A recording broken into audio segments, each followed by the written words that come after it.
皆様おはばんは。とある森、アメリカ在住のバイリンガル VTuber 緑宮黄子です。普段は相方のパンナとお茶べり会員として活動していますが、今回は初めての聞き流し英語朗読に挑戦したいと思います。よろしければ寝かしつけに、あるいは作業用に聞いていただけたら嬉しいです。それでは聞いてください。The Happy Prince by Oscar Wilde.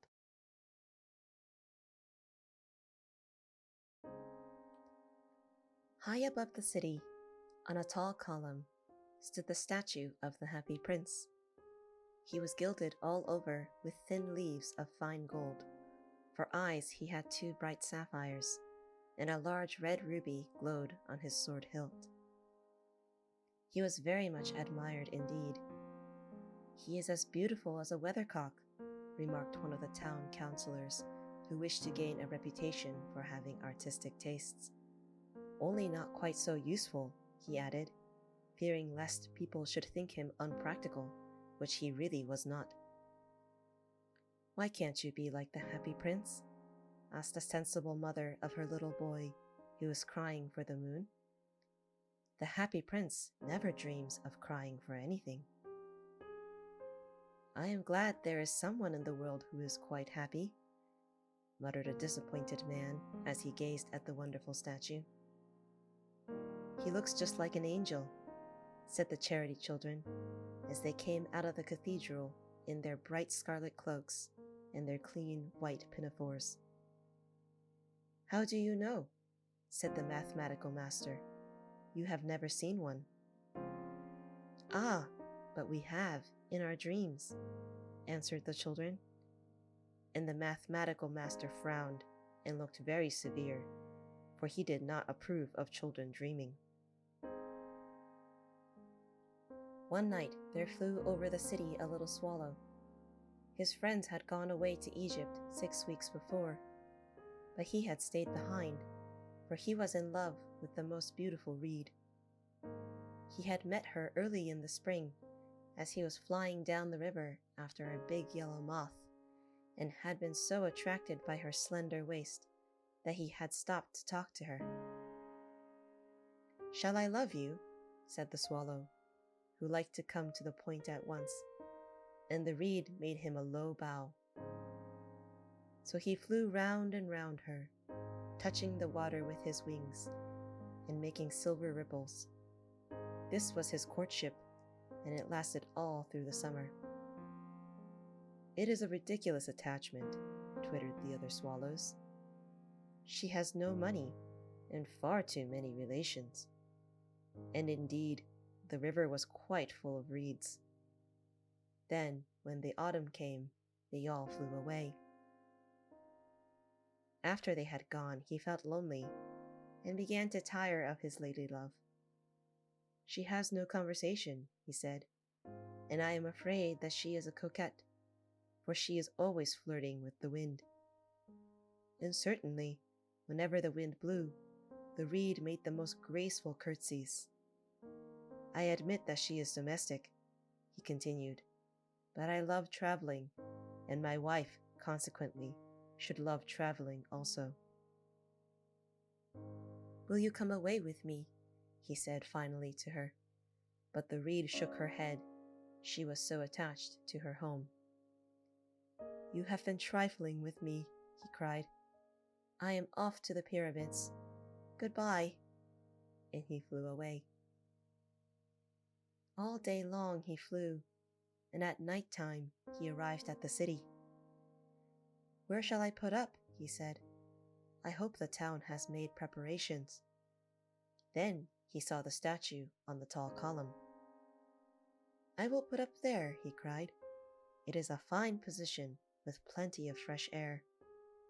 So he alighted just between the feet of the Happy Prince.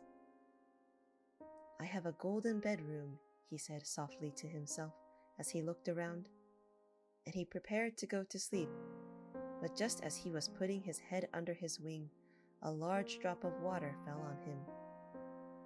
"What a curious thing," he cried. "There is not a single cloud in the sky. The stars are quite clear and bright, and yet it is raining. The climate in the north of Europe is really dreadful. The reed used to like the rain, but that was merely her selfishness." Then another drop fell. "What is the use of a statue if it cannot keep the rain off?" he said. "I must look for a chimney pot." And he determined to fly away. But before he had opened his wings, a third drop fell, and he looked up and saw... Ah! What did he see? The eyes of the happy prince were filled with tears, and tears were running down his golden cheeks. His face was so beautiful in the moonlight that the little swallow was filled with pity. "Who are you?" he said. "I am the happy prince." "Why are you weeping then?" asked the swallow. "You have quite drenched me." "When I was alive and had a human heart," answered the statue, "I did not know what tears were, for I lived in the palace of Sanssouci, where sorrow is not allowed to enter. In the daytime I played with my companions in the garden, and in the evening I led the dance in the great hall. Round the garden ran a very lofty wall, but I never cared to ask what lay beyond it. Everything about me was so beautiful. My courtiers called me the happy prince, and happy indeed I was, if pleasure be happiness. So I lived, and so I died. And now that I am dead, they have set me up here so high that I can see all the ugliness and all the misery of my city. And though my heart is made of lead, yet I cannot choose but weep." "What? Is he not solid gold?" said the swallow to himself. He was too polite to make any personal remarks out loud. "Far away," continued the statue in a low musical voice, "far away in a little street there is a poor house. One of the windows is open, and through it I can see a woman seated at a table. Her face is thin and worn, and she has coarse red hands, all pricked by the needle, for she is a seamstress. She is embroidering passion flowers on a satin gown for the loveliest of the Queen's maids of honor to wear at the next court ball. In a bed in the corner of the room her little boy is lying ill. He has a fever and is asking for oranges.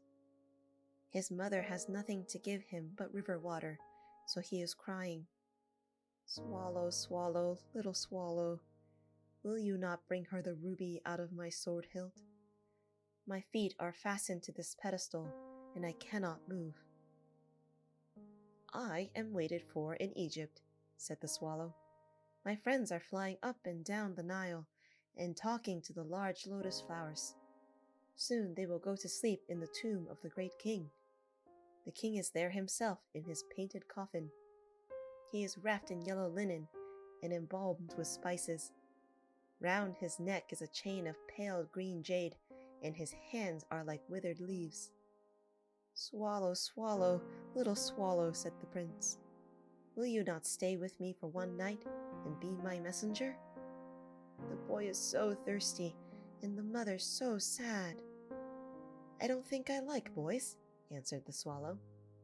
"Last summer, when I was staying on the river, there were 2 rude boys, the miller's sons, who were always throwing stones at me. They never hit me, of course. We swallows fly far too well for that. And besides, I come of a family famous for its agility, but still, it was a mark of disrespect." But the happy prince looked so sad that the little swallow was sorry. "It is very cold here," he said, "but I will stay with you for one night and be your messenger." "Thank you, little swallow," said the prince. So the swallow picked out the great ruby from the prince's sword and flew away with it in his beak over the roofs of the town. He passed by the cathedral tower, where the white marble angels were sculptured. He passed by the palace and heard the sound of dancing. A beautiful girl came out on the balcony with her lover. "How wonderful the stars are," he said to her, "and how wonderful is the power of love. I hope my dress will be ready in time for the state ball, she answered. I have ordered passion flowers to be embroidered on it, but the seamstresses are so lazy. He passed over the river and saw the lanterns hanging to the masts of the ships. He passed over the ghetto and saw the old Jews bargaining with each other and weighing out money in copper scales. At last he came to the poor house and looked in. The boy was tossing feverishly on his bed, and the mother had fallen asleep. She was so tired. In he hopped and laid the great ruby on the table beside the woman's thimble. Then he flew gently around the bed, fanning the boy's forehead with his wings. How cool I feel, said the boy. I must be getting better. And he sank into a delicious slumber. Then the swallow flew back to the happy prince and told him what he had done. It is curious, he remarked, but I feel quite warm now, although it is so cold. That is because you have done a good action, said the prince, and the swallow began to think, and then he fell asleep. Thinking always made him sleepy. When day broke, he flew down to the river and had a bath. What a remarkable phenomenon, said the professor of ornithology as he was passing over the bridge. A swallow in winter. And he wrote a long letter about it to the local newspaper. Everyone quoted it. It was full of so many words that they could not understand. Tonight I go to Egypt, said the swallow, and he was in high spirits at the prospect. He visited all the public monuments and sat a long time on top of the church steeple. Wherever he went, the sparrows chirruped and said to each other, "What a distinguished stranger!" So he enjoyed himself very much. When the moon rose, he flew back to the happy prince. "Have you any commissions for Egypt?" he cried. "I am just starting." "Swallow, swallow, little swallow," said the prince. "Will you not stay with me one night longer?"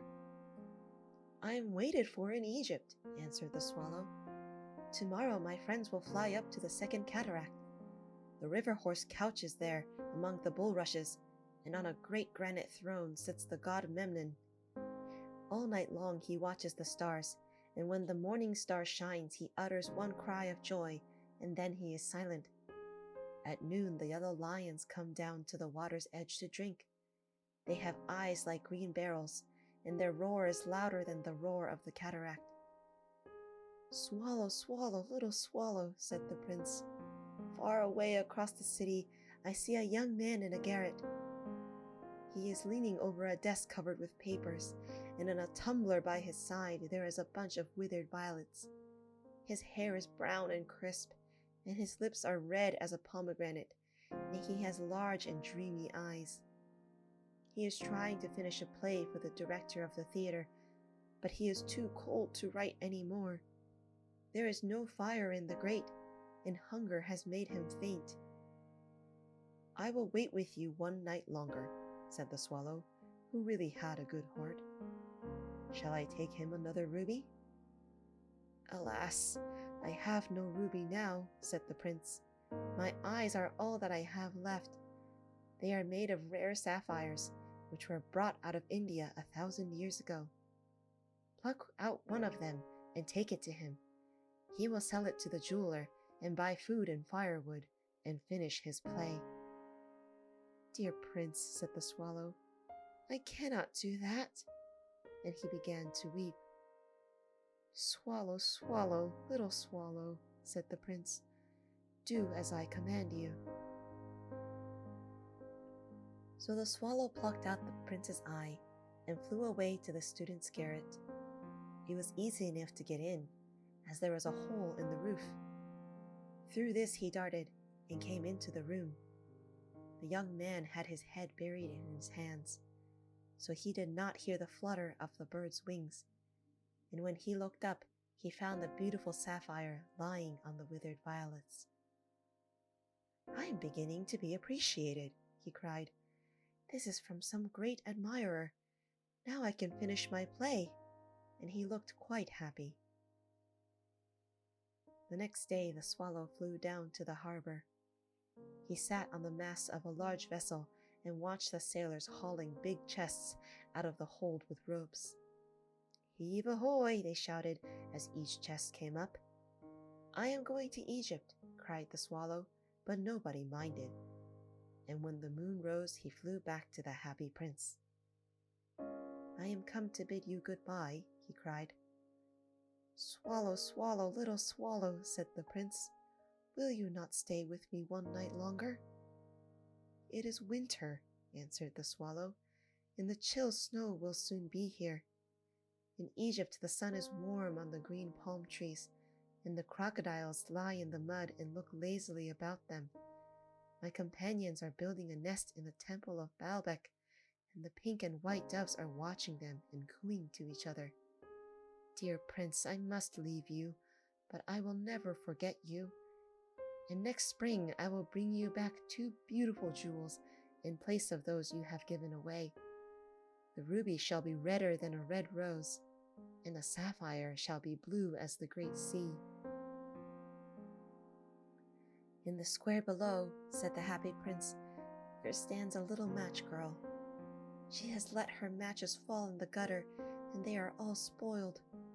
Her father will beat her if she does not bring home some money, and she is crying. She has no shoes or stockings, and her little head is bare. Pluck out my other eye and give it to her, and her father will not beat her." "I will stay with you one night longer," said the swallow, "but I cannot pluck out your eye. You would be quite blind then." "Swallow, swallow, little swallow," said the prince. "Do as I command you." So he plucked out the prince's other eye and darted down with it. He swooped past the match girl and slipped the jewel into the palm of her hand. "What a lovely bit of glass!" cried the little girl, and she ran home laughing. Then the swallow came back to the prince. "You are blind now," he said, "so I will stay with you always." "No, little swallow," said the poor prince, "you must go away to Egypt."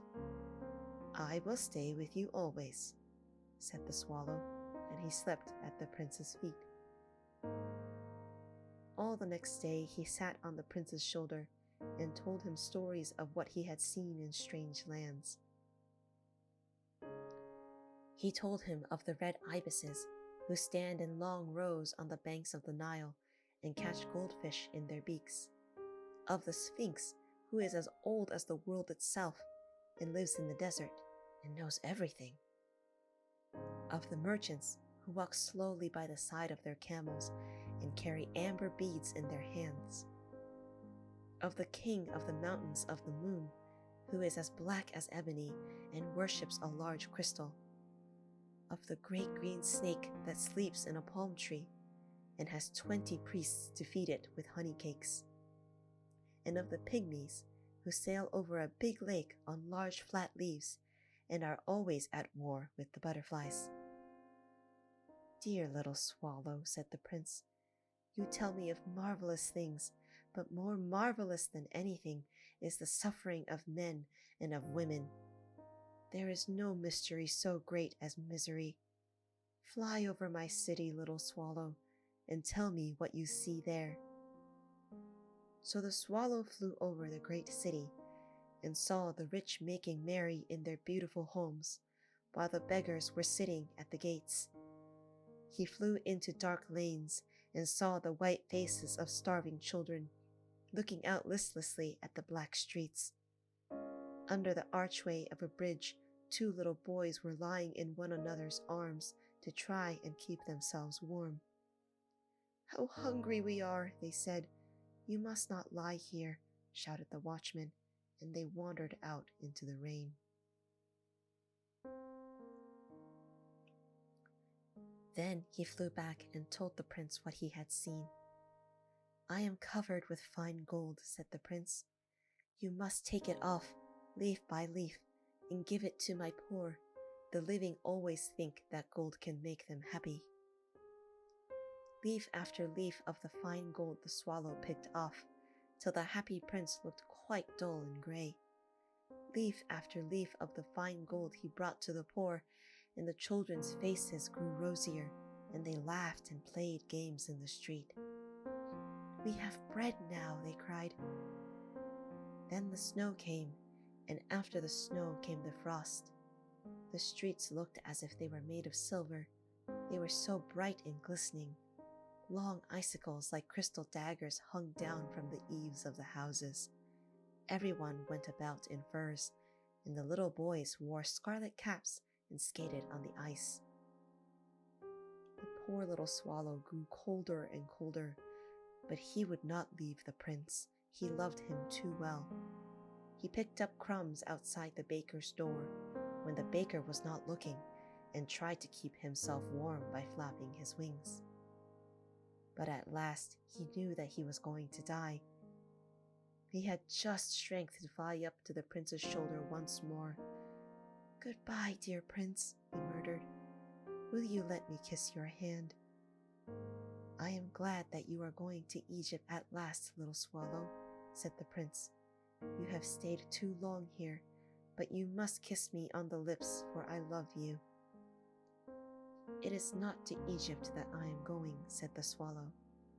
"I am going to the house of death. Death is the brother of sleep, is he not?" And he kissed the happy prince on the lips and fell down dead at his feet.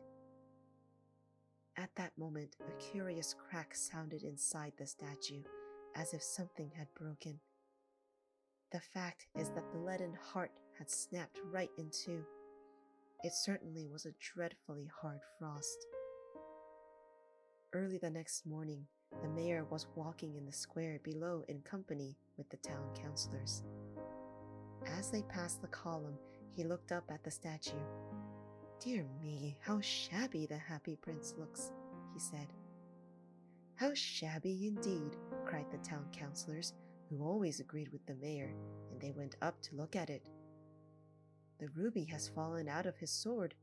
His eyes are gone, and he is golden no longer," said the mayor. "In fact, he is little better than a beggar." "Little better than a beggar," said the town councillors. "And here is actually a dead bird at his feet," continued the mayor. "We must really issue a proclamation that birds are not to be allowed to die here."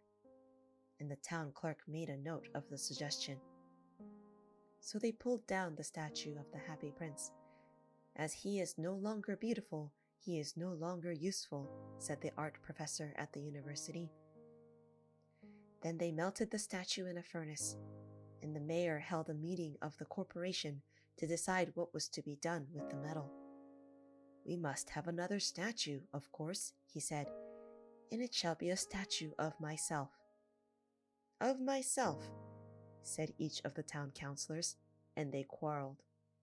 When I last heard of them, they were quarreling still. "What a strange thing," said the overseer of the workmen at the foundry. "This broken lead heart will not melt in the furnace. We must throw it away." So they threw it out on a dust heap where the dead swallow was also lying. "Bring me the two most precious things in the city," said God to one of his angels. And the angel brought him the leaden heart and the dead bird. "You have rightly chosen," said God, "for in my garden of paradise this bird shall sing forevermore, and in my city of gold the happy prince shall praise me."